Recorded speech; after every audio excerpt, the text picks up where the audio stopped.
Saúdo a todos na paz do Senhor Jesus. Irmãos, vamos dar continuidade, à nossa meditação na Santa Palavra de Deus. E hoje nós estamos em Mateus, capítulo 26, dos versículos 57 até o 68. E o título da mensagem é Jesus perante o Sinédrio. E esta afirmação, esta passagem se encontra nos livros de Marcos, capítulo 14, versículos 53 até o 65. Lucas, capítulo 22, versículos 63 até o 71. João, capítulo 18, versículo 12, João, capítulo 18, versículo 12 até o 14. Capítulo 19, versículo 24, que diz o seguinte: E os que prenderam Jesus o conduziram à casa do sumo sacerdote Caifás, onde os escribas e os anciãos estavam reunidos. E Pedro o seguiu de longe até ao pátio do sumo sacerdote. E entrando, assentou-se entre os criados para ver o fim. Ora, os príncipes dos sacerdotes e os anciãos e todo o conselho buscavam testemunho contra Jesus para poderem dar-lhe a morte. E não o achavam, apesar de se apresentarem muitas testemunhas falsas. Mas, por fim, chegaram duas e disseram: Este disse: Eu posso derribar o templo de Deus e reedificá-lo em 3 dias. E levantando-se o sumo sacerdote, disse-lhe: Não respondes coisa alguma ao que este depõe contra ti? E Jesus, porém, guardava silêncio. E insistindo, o sumo sacerdote disse-lhe: Conjuro-te pelo Deus vivo que nos diga se tu és o Cristo, o Filho de Deus. Disse-lhe Jesus: Tu o disseste.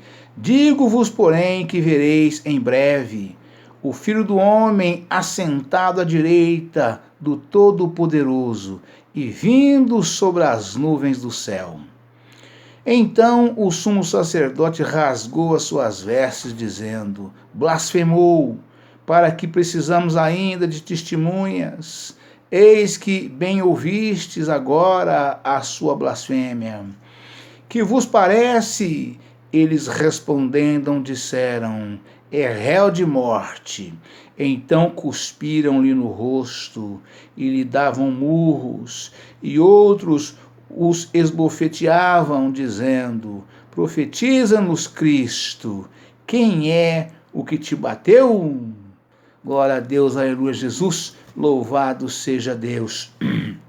Então, irmãos, nós vemos aqui que esse acontecimento se deu, logo após, Jesus ter sido preso, ali descendo do monte, com os apóstolos, após Judas o ter entregado, chegando ali juntamente com os que prenderam Jesus, e Judas o entregou, dando nele um beijo, porque Judas tinha prometido àqueles que prometeram, Judas fez acordo com aqueles que prometeram lhe dar dinheiro, as 30 moedas de prata, que aquele que ele beijasse, ali ele chegaria junto deles, ele o beijaria, e aquele então era o homem que eles estavam procurando, E assim Judas o fez, Só para nós lembrarmos desse acontecimento, foi o seguinte: Jesus é preso, E estando ele ainda a falar, eis que chegou Judas, um dos 12,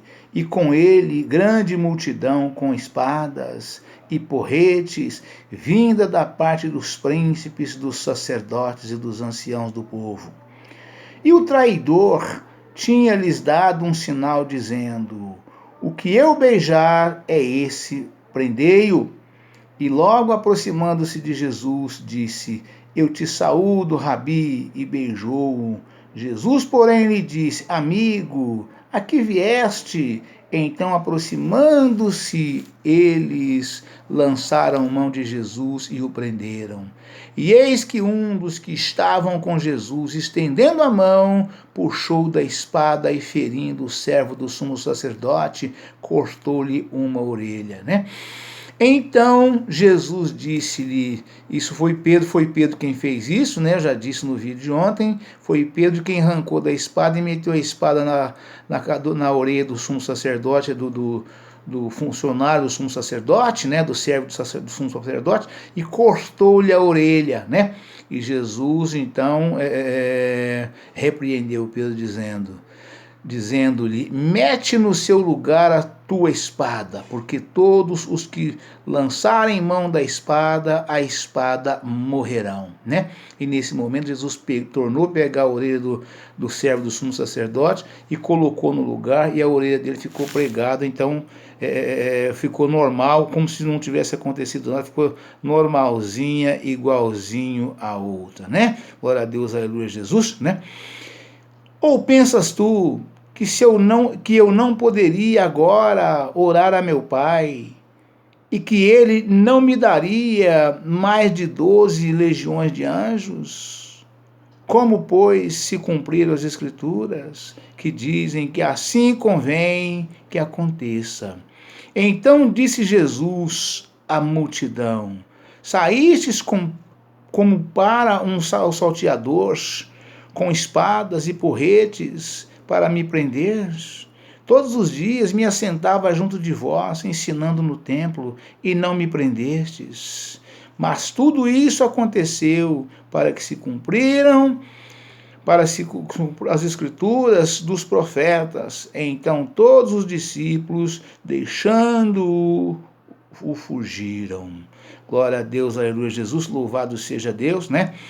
Então, logo após esse acontecimento, eles levaram Jesus para o sinédrio, né? Glória a Deus, aleluia, Jesus, né? Ou seja, para o tribunal, né? Jesus perante o sinédrio, né? Marcos, capítulo 14, versículos 53 a 65, Lucas, capítulo 22, versículos 63 a 71, João, capítulo 18, versículo 12 a 14, João 19, versículo 24. Glória a Deus, aleluia, Jesus. E os que prenderam Jesus conduziram à casa do sumo sacerdote Caifás, onde os escribas e os anciãos estavam reunidos. E Pedro o seguiu de longe até ao pátio do sumo sacerdote. E entrando, assentou-se entre os criados para ver o fim. Ora, os príncipes dos sacerdotes e os anciãos e todo o conselho buscavam um falso testemunho contra Jesus para o prenderem, para poderem dar-lhe a morte. Ou seja, né, como eles não tinham testemunhos fiel e verdadeiro para prender Jesus, então buscavam, inventavam coisas contra Jesus para tentarem, colocando na boca das testemunhas falsas, né? Só que quando a testemunha é falsa, meus irmãos, ela não consegue convencer ninguém naquilo que fala, né? Então, o testemunho tem que ser fiel e verdadeiro para convencer, né, aqueles os jurados, convencer os advogados, convencer os juízes, convencer todos aqueles que estão envolvidos naquele processo. Se for testemunha falsa, rapidinho já percebem-se todos que aquela testemunha é falsa e que está mentindo, né? Glória a Deus, aleluia, Jesus. E não achavam, apesar de se apresentarem muitas testemunhas falsas, mas por fim chegaram duas e disseram: este disse, eu posso derribar o templo de Deus e reedificá-lo em 3 dias. Glória a Deus, aleluia, Jesus. Esses que chegaram e disseram isso, Jesus disse isso sim, né? Derribai este templo e eu reedificarei em 3 dias, né? Mas Jesus não disse isso da casa de Deus, da casa de oração, né?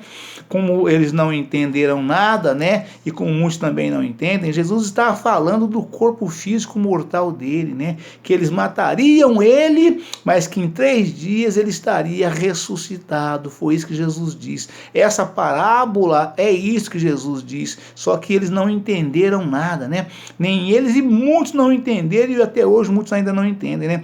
Glória a Deus, aleluia, Jesus, né? Eu posso derribar o templo de Deus e reedificá-lo em 3 dias. Foi isso que eles disseram, né? Mas não foi isso que Jesus disse, né? Jesus, quando eles, nessa provocação que eles fizeram a Jesus na época, né? Falando a respeito de muitas coisas, então Jesus disse para eles, respondendo, e não acharam, apesar de se apresentarem muitas testemunhas falsas, por fim chegaram 2 e disseram, este disse, eu posso derribar o templo de Deus e reedificá-lo em 3 dias. Mas não foi isso que Jesus disse, né? Jesus disse que o templo seria derribado, mas em 3 dias ele reedificaria, né? Ele estava falando exatamente do seu corpo físico mortal, vivo em carne, osso e espírito, que aconteceria, e isso iria acontecer, né? Glória a Deus, aleluia, Jesus, né? E levantando-se o sumo sacerdote, disse-lhe, não respondes coisa alguma a estes que depõem contra ti? E Jesus, porém, aguardava em silêncio, né? Como ovelha muda foi levada ao matadouro, diz a palavra de Deus, né? E Jesus, porém, guardava silêncio.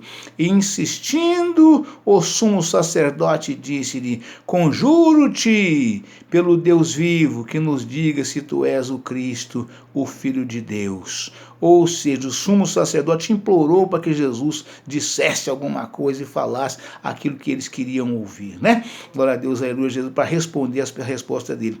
Disse-lhe Jesus, tu o disseste. Digo-vos, porém, que vereis em breve o Filho do Homem assentado à direita do Todo-Poderoso e vindo sobre as nuvens do céu. Ou seja, Jesus estava falando, né, exatamente da sua posição ao lado do Pai no céu, né? E que Jesus seria crucificado, seria morto e sepultado, mas que ressuscitaria ao 3º dia e que subiria aos céus e assentaria à direita do Pai, o Todo-Poderoso, né? E que logo após isto ele viria sobre as nuvens dos céus para buscar a sua igreja no arrebatamento. É isso que Jesus disse nessa expressão aqui. Disse-lhe Jesus, tu disseste, digo-vos, porém, que vereis em breve, porque o sumo sacerdote perguntou para ele, conjuro-te pelo Deus vivo, que nos diga se tu és o Cristo, o Filho de Deus. Aleluia, Pai, louvado seja Deus. Disse-lhe Jesus, tu o disseste, digo-vos, porém, que vereis em breve o Filho do Homem assentado à direita do Todo-Poderoso e vindo sobre as nuvens do céu. Glória a Deus, aleluia, Jesus.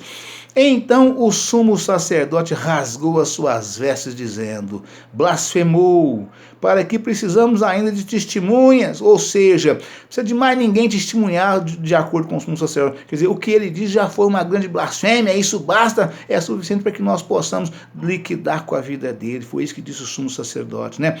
Glória a Deus, aleluia, Jesus. Blasfemou, para que precisamos ainda de testemunhas? Eis que bem ouvistes agora a sua blasfêmia. Glória a Deus, aleluia, Jesus. Que vos parece, né? Quer dizer, jogou isso para a galera e para a galera responder o que eles achavam da afirmação que ele teria feito contra Jesus em relação ao que Jesus tinha falado, né? E eles respondendo, disseram, é réu de morte. Então cuspiram-lhe no rosto e lhe davam murros, e outros os esbofeteavam, dizendo, profetiza-nos, Cristo, quem é o que te bateu? Ou seja, escárnio, zombaria, tudo aquilo que não prestava, eles fizeram com Jesus naquele momento, naquele dia ali, na cruz, ali no Sinédrio, né? Que é o tribunal que nós temos hoje, né? Naquele tempo esse nome era Sinédrio, né? Que chamava esse local de julgamento, né? Glória a Deus, aleluia, Jesus. 26:67, cuspiram-lhe no rosto e davam murros, e os esbofeteavam, né? Os sofrimentos de Cristo, segunda fase, depois da sua prisão, à noite, e do abandono pelos seus discípulos, né? Ou seja, os sofrimentos de Cristo na segunda fase, depois da sua prisão, à noite, e do abandono pelos seus discípulos. Ou seja, quando Jesus chegou, naquele momento ali que Pedro cortou a orelha, todo mundo sumiu, porque na hora da prisão de Jesus, né? E desapareceram todos, não sobrou um, né, dos apóstolos ali no meio para ajudar a contar a história, né? Jesus é conduzido perante Caifás, que é o sumo sacerdote, né? O sumo sacerdote chamava Caifás, era o todo-poderoso dos sacerdotes, de um modo geral, né? De todo homem que exercia sacerdócio, Caifás era o poderoso chefão desse povo todo, né? Jesus é conduzido perante Caifás ao sinédrio judaico. Vedam seus olhos, ou seja, colocaram venda nos olhos de Jesus, colocaram venda nos olhos de Cristo, né? Para que ele não visse os abusos, as coisas que faziam com ele, né? Não visse, eles achavam que ele não via, né? Vedam seus olhos, zombam seguidamente dele, cospem e batem na sua face. Para a terceira fase dos sofrimentos de Cristo, ver 27, capítulo 27, versículo 2, nota. Mateus capítulo 27, versículo 2, nota. Amém, irmãos? Deus abençoe a todos. Ficam todos na paz do Senhor Jesus. E amanhã estaremos de volta com um novo vídeo e uma nova mensagem em nome do Senhor Jesus. Amém?